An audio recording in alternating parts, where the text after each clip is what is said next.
నమస్తే, welcome to our channel SR9 TV Telugu. మన channel subscribe చేయండి, లైక్ చేయండి, షేర్ చేయండి, కామెంట్ చేయండి. ప్లీజ్ సపోర్ట్ మీ.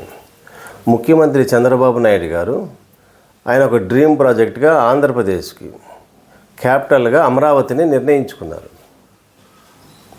ఆయన చరిత్రలో నిలిచిపోవాలని ఆయన తాపత్రయం పడుతున్నారు. అసలు క్యాపిటల్ లేనటువంటి రాష్ట్రం ఆంధ్రప్రదేశ్. ఆంధ్రప్రదేశ్కు ఉన్నటువంటి అంతవరకు ఉన్నటువంటి పెద్ద సిటీలు ఉన్నాయి: తిరుపతి, విజయవాడ, విశాఖపట్నం. తిరుపతి అయితే రాయలసీమలో దూరం ఉంటుంది, విశాఖపట్నం అయితే ఒక సైడ్కి ఉంటుంది, విజయవాడ అయితే సెంటర్లో ఉంటుంది. ఈ మూడు నగరాలనే కాదని అమరావతి ప్రాంతాన్ని, ఒక మారుమూల ప్రాంతాన్ని, వ్యవసాయ భూములను రాజధాని ప్రాంతంగా ఆయన నిర్ణయించుకున్నారు. ఆయన నిర్ణయించుకుని అమరావతి ప్రాంతంలో ల్యాండ్ పూలింగ్ ద్వారా తీసుకున్నారు. ల్యాండ్ని అంతా సేకరించి అమరావతి రాజధాని నిర్మాణానికి ఆయన సంకల్పించారు, ప్రారంభించారు, కొనసాగుతుంది.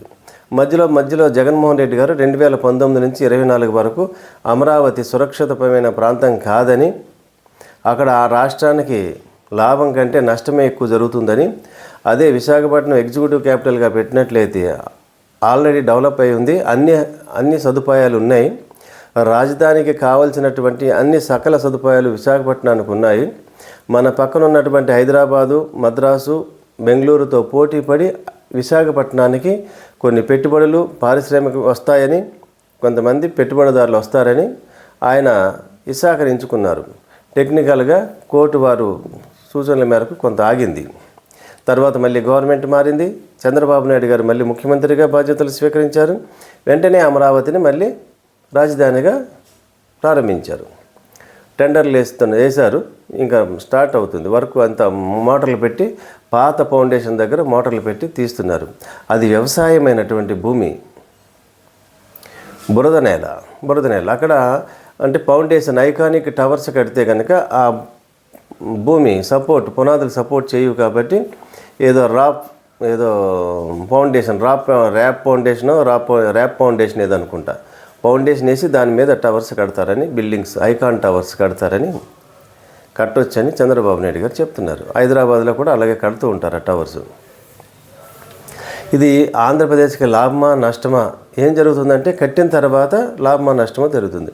అది వరద ముంపు ప్రాంతమని వరల్డ్ బ్యాంకే, అమరావతి నిర్మాణానికి ఏ బ్యాంక్ అయితే అప్పిస్తుందో అటువంటి వరల్డ్ బ్యాంకే చెప్పింది అమరావతి ముంపు ప్రాంతంలో ఉంది కాబట్టి జాగ్రత్తలు తీసుకోవాలి. దానికి కొన్ని సూచనలు చేసింది. దానికి 8,800 కోట్లు ఖర్చు అవుతుందని చెప్పింది, ఎస్టిమేషన్ వేశారు. ఇది కరెక్ట్. ఇది మరి అన్ని ఏర్పాట్లు తీసుకున్న తర్వాత వరద ముప్పు నుంచి సురక్షితమైనటువంటి టెక్నాలజీని ఉపయోగించి వరద ముప్పు ప్రమాదం రాకుండా తీసుకున్నా సరే, సెక్యూరిటీ విధానాన్ని తీసుకున్నా, అమరావతి లాభాన్ని చేకూరుస్తుందా, నష్టాన్ని గుదిబండగా మారిపోతుందా ఆంధ్రప్రదేశ్ కంటే కాలం నిర్ణయిస్తుంది, భవిష్యత్తు నిర్ణయిస్తుంది. ఎగ్జాంపుల్ తెలంగాణను తీసుకోవాలి. తెలంగాణని సాధించినటువంటి ముఖ్యమంత్రి, మాజీ ముఖ్యమంత్రి కేసీఆర్ గారు ఆ తెలంగాణను సస్యశ్యామలం చేయాలని దృఢ సంకల్పంతో ఒక భగీరథ ప్రయత్నం చేశారు. అదే కాళేశ్వరం ప్రాజెక్టు, ఆయన డ్రీమ్ ప్రాజెక్టు. ఈ కాళేశ్వరం ప్రాజెక్టు ఎత్తిపోతలది, లిఫ్ట్ ఇరిగేషన్ ప్రాజెక్టు, అతిపెద్ద లిఫ్ట్ ఇరిగేషన్ ప్రాజెక్టు. ఆయన చిరస్థాయిగా ఆయన పేరు చరిత్రలో నిలిచిపోవాలని ఆయన కాంక్షించారు, కోరుకున్నారు. ఆయన వేగంగా నిర్మించారు, ఆయనే ప్రారంభించారు, ఆయనే ఓపెన్ చేశారు. తర్వాత ఏమైంది? అది సురక్షితం అవునో కాదో తెలియదు. కానీ కాళేశ్వరం ప్రాజెక్టుని కట్టేటప్పుడు ఎంతోమంది నిపుణులు చెప్పారు అది సురక్షితం కాదు, అది మెయింటైన్ చేయటము చాలా కష్టము.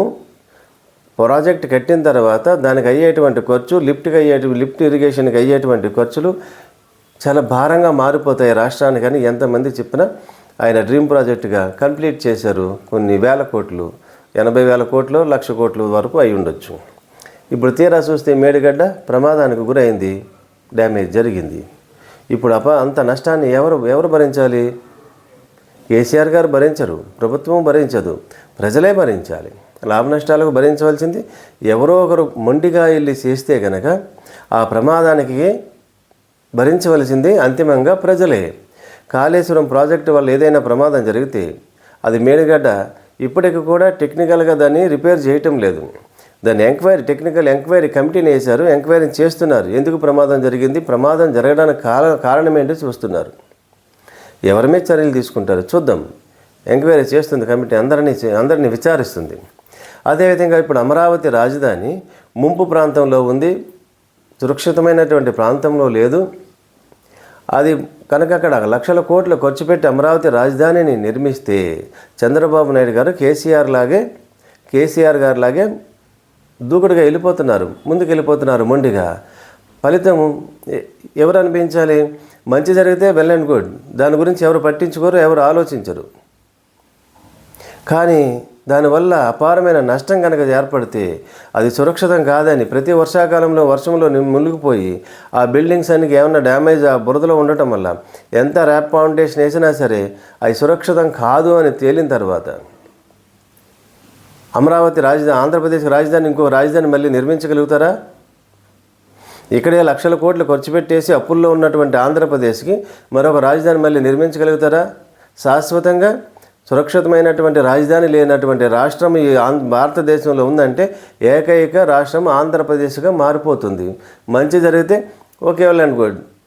చంద్రబాబు నాయుడు గారు అమరావతి అనే మహానగరం నిర్మించినటువంటి గొప్ప నాయకుడని చరిత్రలో ఉంటారు. డ్యామేజ్ జరిగితే నష్టాన్ని కలిగించినటువంటి గొప్ప నాయకుడు అని కూడా చరిత్రలోనే ఉండిపోతారు. ఏదైనా చరిత్రలో ఉండిపోయేది ప్రస్తుత ముఖ్యమంత్రి చంద్రబాబు నాయుడు గారే. మంచి జరగాలనే కోరుకుందాం. మరిన్ని వార్తా విశ్లేషణలతో SR9 టీవీ తెలుగు.